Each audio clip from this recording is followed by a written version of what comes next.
కర్మణ్యేవధికారస్తే మా ఫలేషు కదాచన. నువ్వు result consequence is not నీ చేతిలో లేదు, కానీ నువ్వు చేసే పని దానిని కర్మని కర్మగానే స్వీకరించు, కర్తగానే ఉండు. దాని తర్వాత ఫలితం ఇచ్చేవాడు నువ్వు కావు, అది నేను చూసుకుంటాను, అంతవరకే నువ్వు చేయాలి, నువ్వు చేసావు అంతవరకే. అలా చెప్పడం ద్వారా అర్జునుడికి చాలా బోధ జరిగింది. దాని ద్వారా ప్రపంచానికి మానవాళికి ఎన్నో రకాల విషయాలు మనకు అర్థమైనాయి. భక్తి యోగం ద్వారా, కర్మయోగం ద్వారా, జ్ఞానయోగం ద్వారా.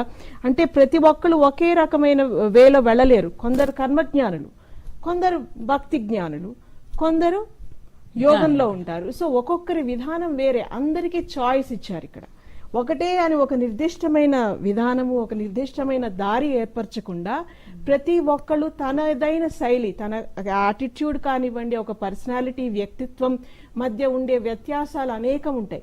ప్రతి వ్యక్తిత్వానికి, ప్రతి వ్యక్తికి అనువైన విధానాలు ఎన్నో అక్కడ ఏర్పరిచారు. సో తన జీవితాన్ని చక్కగా మలుచుకోవటానికి ఎన్నో అద్భుతమైన విషయాలు భగవద్గీతలో చెప్పడం జరిగింది.